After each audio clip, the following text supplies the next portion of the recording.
The Locked On Podcast Network presents the College Sports Big 3 in 30. The three biggest stories in college sports. From our local experts at the Locked On Podcast Network. Bringing you the real story. Why it matters, what's next, who wins the big game, and more, all in 30 minutes. The College Sports Big 3 in 30 starts now with the biggest story in college sports. They did it. Ohio State won the national championship.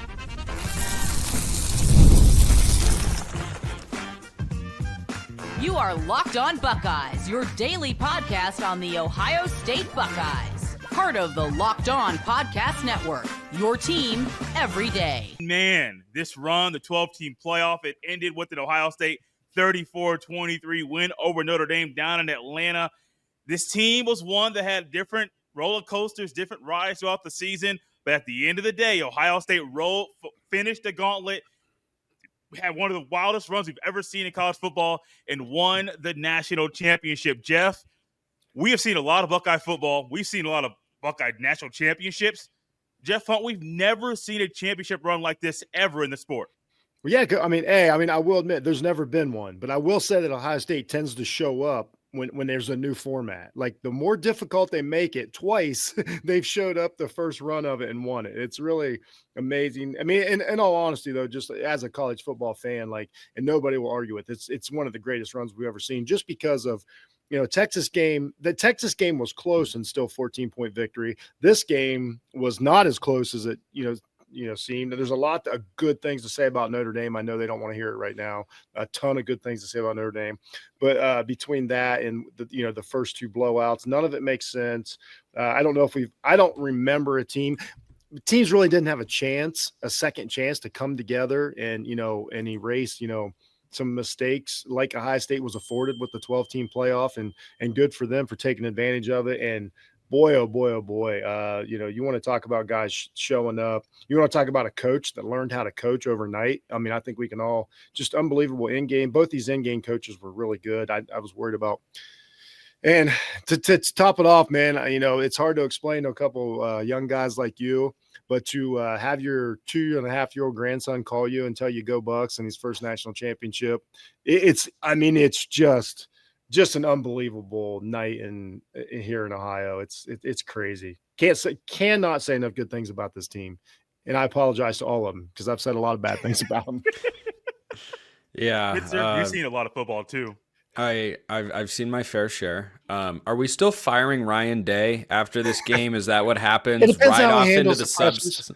It's how he handles the pressers. Yeah, is this his riding off into the sunset moment of, all right, you don't want me NFL. here. Bye, guys. You're welcome for that national championship, but hope you enjoy it. Sorry, I lost to Michigan. Actually. I think there's a chance. I was having a debate with a friend earlier tonight about whether you'd rather lose to your rival and win the national championship or not win the national title and beat your rival. Like, this is not a close. This should not be close. You guys know I'm an Oregon guy. If the one loss Oregon had all season, no matter how good or bad they were, was to Washington, but they won the national title, I would not care in the slightest. Would not care. Wouldn't care. Can I tell you, Spencer, you're right. I can tell you without 100% without a doubt, you are correct, sir. Yeah, it's just crazy how this all unfolded, and it's the second time that in the first year of the newly expanded playoff, Ohio State says, "Thank you very much for opening the door. We will gladly walk right through it." And I thought Josh Payton made a lot of good points about this over the last few weeks when talking about the expanded playoff and his opposition to it. Is you're not opening the door in a 12-team playoff for a Cinderella that was getting left out before. You were opening the door for this right here. So all of you that wanted it, here you go. This is what you get. This is what it does. If you think that makes college football better, great. That's the situation we have now. We know they're not going backwards. They're going to go forwards with more playoff expansion eventually. I guarantee you within the next 15 to 20 years, we will see a 24-team college football playoff because people will start pointing out, well, the FCS has a 24-team playoff. Why is it only 16 up here? Like, that's never going to end. But for Ohio State, the good news about that is you have no ability to question this run or try and cast dispersions or doubts about it. There is nothing that you can say, nothing that you can hold. Michigan, you beat Ohio State. Congratulations. You didn't win a national championship. You didn't do that you did that last year. That was your moment, but Ohio State's got the moment now. But when you blast Tennessee, you beat the number 1 overall team who beat you earlier in the season in a close game, and you beat them soundly, and then you beat Texas despite making a mistake, and then you have the big lead on Notre Dame. You faced a different variety of teams. You faced high caliber teams and showed why they were the best team on paper coming into this year. And what do you know? They're the best team at the end of the year. Are we doing away with preseason polls too? Because I think Ohio State was the preseason, number 3, 4? What were they? Somewhere around there. Somewhere top 5. Yeah, somewhere around there. But preseason polls don't ever give us an accurate depiction of who's good, right? All right, I'm done for now. Can I ask Spencer a question real quick? You Jay? may. This because, and I swear this isn't a needle. This is a real question. Like, I thought one of the huge flaws in this playoff was exactly what happened to Oregon. They got punished for being really good, and what the team behind them losing a terrible game, and then all of a sudden, they get matched up in the first game with an Ohio State. Like, there was no reward for the conference champions. I would say all that. I mean, all the teams that had a bye lost. Like, what is I know as an Oregon fan, you've had to have thought of what is the fix to reward the good teams rather than they all got punished. Yeah, I think there are a couple of ways you can go about that. You either reseed after the first round, or do not just give the first round buys automatically to a conference champion, right? If you want to have the 5 highest ranked conference champions into the playoff, I have no objection to that, because that does provide some increased importance in those games for a Clemson to get in, or Boise State had to beat UNLV to get it. Like, I have no problem with that, because I'm a regular season purist kind of guy, and I've always viewed conference championship games as an extension of the regular season. So if you want to do that, that's fine. But when you look at the field, the point was, hey, we want to maximize the importance of these conference championship games, and yet I don't think there's a single Oregon fan out there, myself included, and I've reversed my take on it, knowing what I know now. There's not a single Oregon fan who I think would say, yeah, I'm glad we won the Big Ten championship game. Like, should have lost. I totally take agree. the home game against SMU or Clemson or whoever. You would have had a shorter layoff, and then you'd be playing a home game first. If Ohio State couldn't go into Autzen Stadium and win, I don't think anybody else would have. And then at the very least, you're into the quarterfinal, but you haven't been sitting around for a few weeks. And Right. I think that is the unfortunate part of the whole format here. But again, I'm just not surprised by any of this. When they said, oh, we're going to expand the playoff, I'm like, oh yeah, I'm sure you guys will get it right, because you've gotten everything else right my entire life. But again, for Ohio State, this is not me trying to take away from what they did, because they were really impressive. Frankly, I don't know. Even if Oregon loses the Big Ten championship game, wins 3 playoff games, and is in the spot where Notre Dame is, I don't know that they're beating Ohio State there either. Like, Oregon was an incredibly good, really talented team, lest we forget they won the Big Ten and did not lose a game until the Rose Bowl. They were really, really good.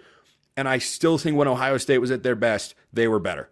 They were just better across the board. So yes, the format needs to be fixed, but the first concern for Oregon fans after this is, Oregon's got to be better in those spots. Arizona State got down early. They were able to make a comeback, and Oregon was not. I love going to live events, whether it's sports, music, theater, or comedy. One of the most fun evenings this year was me and my wife getting a chance to go out. The excitement, the energy, it's unforgettable. It's unmistakable. Gametime has a new feature called Gametime Picks that makes getting tickets for your favorite live events even easier. Gametime Picks filters out the fluff to show you only incredible deals on great seats, so you don't have to waste time searching through thousands of tickets. Curation makes it easier to save more on sports, concerts, comedy, theater, and more near you. You can take the guesswork out of buying tickets with Gametime. Download the Gametime app, create an account, and use code LOCKEDON for $20 off your purchase. Terms apply. Again, create an account and redeem code Locked On for $20 off. Download Gametime today. What time is it? Gametime. You are Locked On Irish, your daily podcast on the Notre Dame Fighting Irish. Notre Dame loses a heartbreaker, 34-23. They nearly pulled the comeback off. A lot of stuff to get to with this game tonight. And today's show is brought to you by FanDuel. From the first whistle to the final drive, FanDuel makes the NFL playoffs even more exciting. Right now, new customers can bet $5 and get $300 in bonus bets if you win your first bet. Visit FanDuel.com to get started. So obviously, we got Kenton Gibbs here of Locked On Wolfpack and Locked On ACC, Brian Smith of Locked On Knowles here with us, and I'm Joe George of Locked On Sports Chicago. So, as the Notre Dame fan on the show today, I am obviously disappointed with the end. Appreciate the effort that Notre Dame put in for sure, trying to make this into a game and making it a game. Couple decisions that obviously we'll talk about: the field goal, the fake punt. I'm glad this game did not end the way it was looking like it was going, to be honest. I hate to do anything that sounds like a moral victory, but compared to what we've seen in the past in my lifetime in Notre Dame and national championship games, it's been a disaster most of the time. So definitely a tough one for Irish fans today. Brian, I'll go to you first. I'm curious your overall reactions as you watch this game play out from a 9-minute and 45-second drive and 18 plays to where it ended. Well, the opening drive, we expected Riley Leonard to get the ball. I didn't know about 8-9 times. And you could tell he was sick when they said, well, he's puking on the sidelines. And I immediately said, uh-oh. And then they changed their defense a little bit. And Notre Dame didn't have an answer for it, at least not initially. And then more importantly, Notre Dame's cover one defense, you can't run that against Ohio State. Nobody does. Even Texas didn't either. They weren't in sorts, and when you're missing 3 out of your top 5 defensive linemen, you can't give up over 5 yards tote. Kenton, you're a defensive lineman by trade. When you knew they were going in with that in a cover 2, I'm sure the defensive linemen weren't thrilled about it because that extra hat in the box, especially when it's Xavier Watts a lot of the time. That's a tough pill to swallow, but they just weren't going to let Jeremiah beat them, which they did a really good job of. And I know he got to play at the end, but at that point, you had to just try cover 1. It didn't work. But were you surprised by Notre Dame running cover 2 there most of the game, or what'd you think about it? I mean, if you're asking me, cover 2 was what I expected all day because everybody kept talking about Michigan gave you the blueprint. Michigan gave you the blueprint. What did Michigan do? They had 2 first-rounders on the inside, and they could say, hey, you know what? We can stop the run with about 6. If we can stop the run with 6, we can leave everybody else in coverage and make it happen. The problem is, like Brian said, the injuries finally caught up. And I promise you, the reality of this game is when you look at this was not an overmatch. This was not an overpowered. This was not a Freeman got out coach. This was literally just that. You look at the margins where Ohio State won this game, and by and large, you could directly point to, if this player is healthy, that play might not happen. If this player is healthy, they may be in the third and a little bit longer. So, I believe they were 9 for 12 on third down. You know what leads to success on third down? First down success.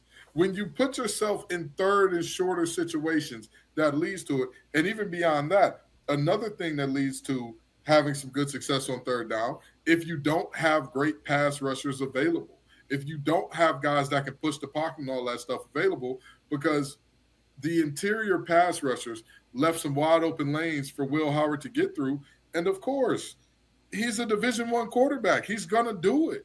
He's going to do what works there. So, some people would say that this was a matchup of Chip Kelly and Al Golden, and Al Golden was taken advantage of. But I look at it like this. If the roles were reversed and you give Chip Kelly as shorthanded of an offense as Al Golden had of a defense, do you think this game ends up the same way? I'd say a resounding no. Yeah, I definitely think the injuries at this point, it always felt like the injuries were going to catch up to Notre Dame at some point. Like, you're missing first-round picks. You're missing guys that are elite defenders all over the place in every level of your defense. It definitely felt like, or especially in the first half, like when Ohio State's pulling away from this thing and you're seeing, the running backs, whether it's, Henderson, Junkins, whoever are not getting touched until they get to the linebackers, kind of performed with a lot of bad tackling, it looked like, in the first half, just a lot of missed tackles. It really did feel like the injuries are ultimately what cost the Irish in this game, which is unfortunate, but also I also think it's like part of our reality now. Don't you guys think that, like, with this expanded playoff, that it feels like every year there's going to be, major players missing with all these extra games these teams are going to be playing? And I feel like a lot of times, kind of looking into the future for Notre Dame and other teams, the injuries are going to be something that are going to be a huge storyline for a lot of the playoffs going forward. Oh, absolutely. That's the logical conclusion of this thing. We know more plays, more games, more banging, more clanging, more wear and tear. That's ultimately always going to be a factor in this thing.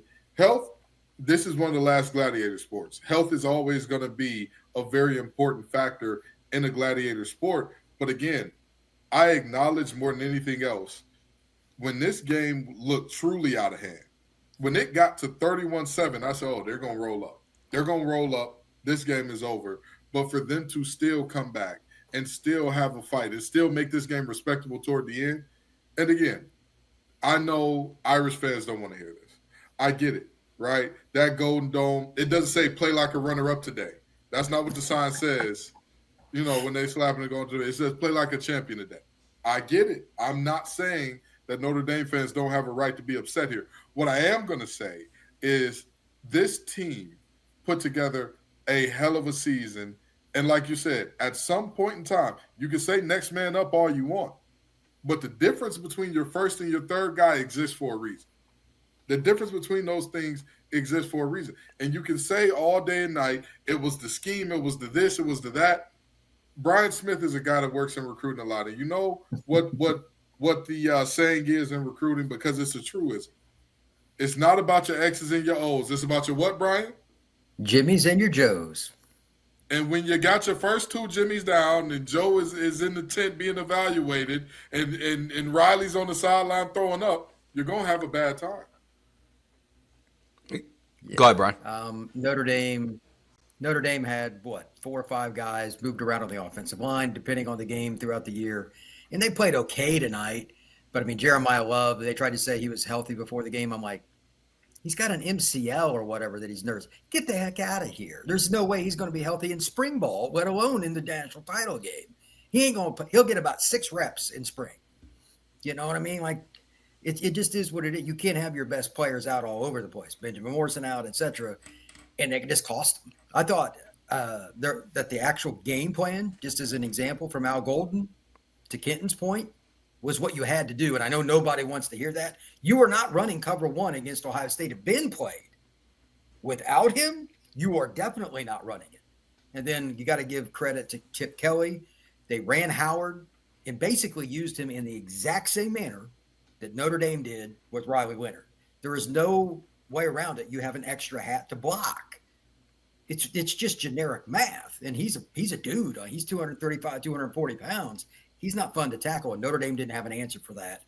So they got run over without like Ken was talking about Michigan. Their game plan's better because they have 2 guys up front that Notre Dame doesn't have, like girth, because Riley Mills isn't in there because of the injury.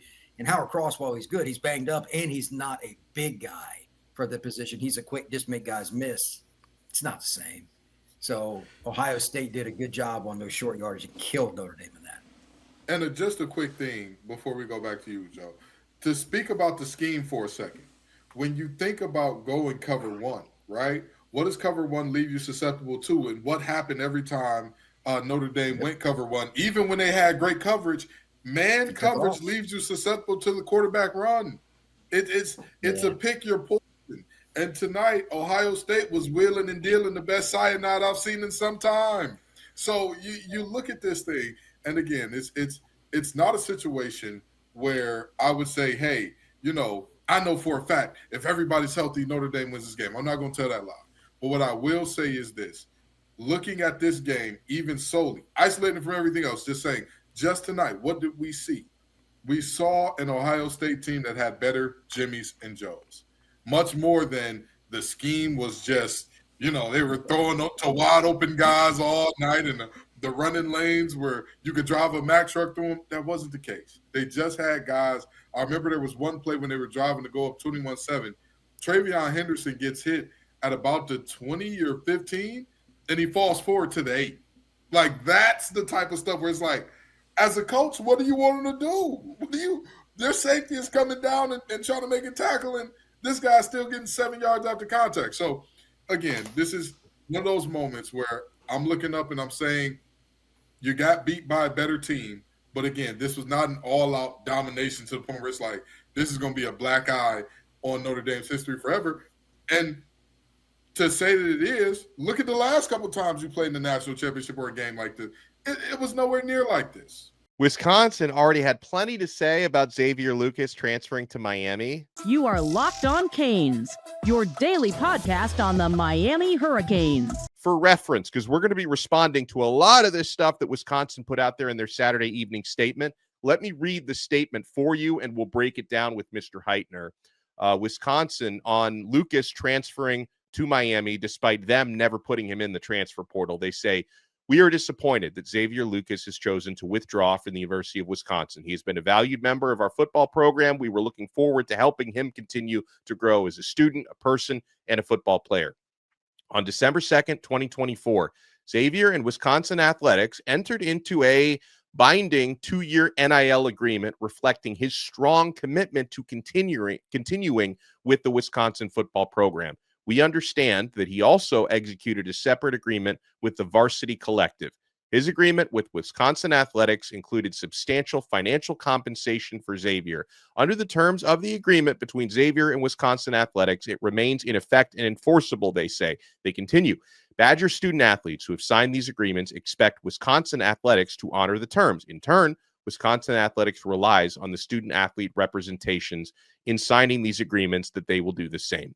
A request to enter the transfer portal after entering into such an agreement is inconsistent with the representations and the mutual understanding of the agreement and explains, they say, the reason for not processing a transfer portal request under these circumstances. Under the transfer provision used by Xavier this past week, any contact between a student athlete enrolled at one institution and the football program to which they are transferring is prohibited per NCAA rules. We have credible information indicating impermissible contact between Xavier and University of Miami football program personnel prior to Xavier's request to enter the transfer portal. Direct interference with another institution's committed player and contractual interests is prohibited by NCAA tampering rules and the law.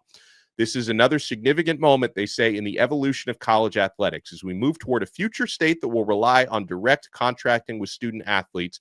Enforcing the parties' adherence to contract obligations and addressing improper interference by other institutions must be a priority. The system cannot work without an operational model that both establishes and enforces agreed upon rules and regulations and contractual terms that are binding on both institutions and student athletes. We continue to review facts as they unfold in this matter, and we will evaluate all options going forward to determine the appropriate course of action. Darren Heitner, who we've referenced a number of times the past few days here on Locked On Canes. He is an attorney representing Xavier Lucas. And in all of this, we refer to it as a saga. It's been going on for over a month. We appreciate everything Darren is doing for Lucas and all the insight. And the truth teller, Bruce Warner, keeps coming out of retirement. He's back. I know he's got some legal questions. Bruce is an attorney, by the way, but let's start out here with Darren. So, Darren, we read the statement from Wisconsin for all of the people out there, and I'm sure you're very anxious to give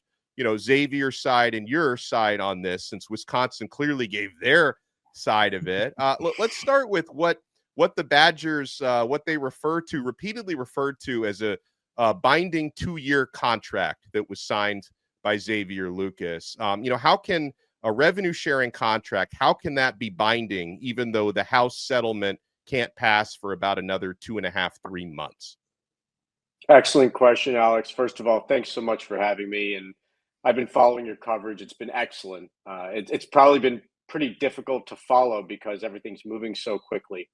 Mm-hmm. To your question specifically about the memorandum of understanding, which purports to be 2 years in length, and how it can be reconciled with this House settlement that is preliminarily approved by Judge Claudia Wilkin, a federal judge.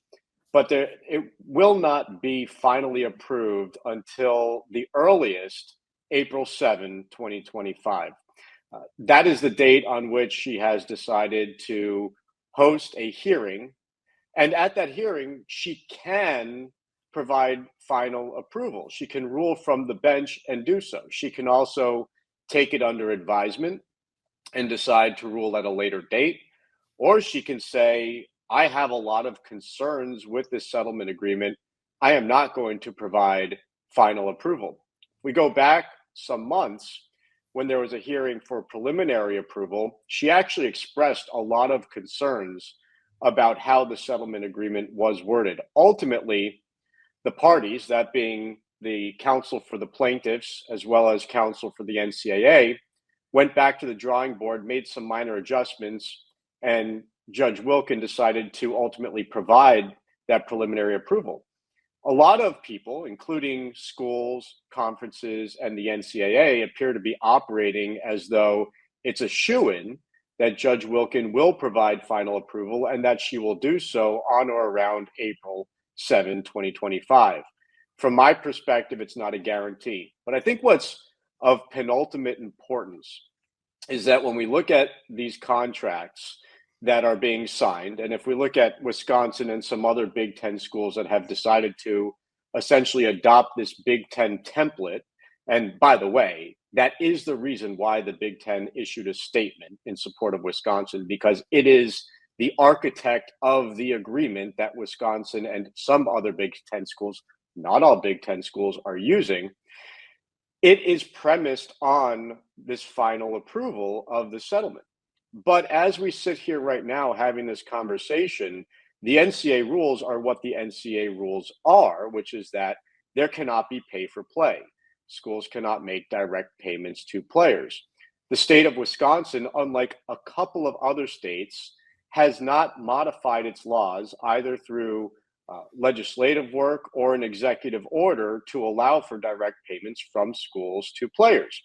And Wisconsin didn't pay Xavier Lucas. So the fact of the matter is, as drafted, at least from my perspective, the contract's not valid and binding because it relies on certain premises that have not yet occurred. And by the way, there's no damage to Wisconsin because it hasn't actually paid out any money to Xavier Lucas at this point in time and never will. Mm-hmm. So to me, this is not a battle that Wisconsin wants to take. It's hard for me to speculate as to what it will do. I was surprised by the fact that it issued a public statement. I think a lot of people were surprised by it. Less surprised that the Big Ten decided to follow Wisconsin's statement and provide support. That was not at all surprising to me.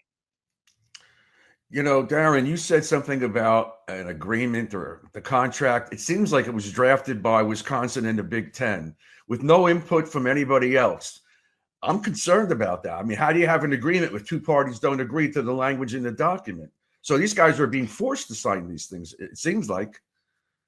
Bruce, in our profession, we oftentimes refer to that as a contract of adhesion.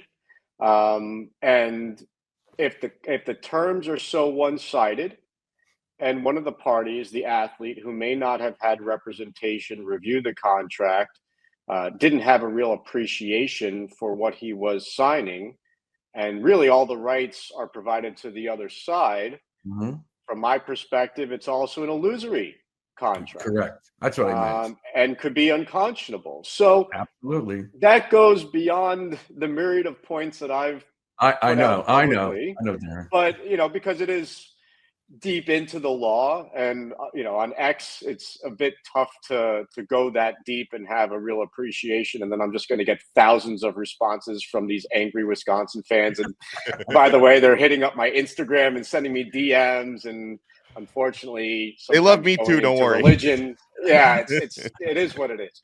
But yes, Bruce, you're preaching to the choir there, and I think it's just one more reason why it would be so short-sighted for Wisconsin and the Big Ten to escalate this, because if you put it in front of a judge who appreciates the law, this is the type of contract that can get struck down. And I didn't negotiate this contract for Xavier Lucas, but I have negotiated this MOU on behalf of other players at other Big Ten schools. There's not a single one that we just executed upon delivery. There was a lot of blood on that paper, which means a lot of redlining, right? And so, yeah, I think there's a big risk, because if we go to court on the validity of the contract and a judge deems it to be invalid and not enforceable, what does that mean for all the other contracts that have been executed thus far?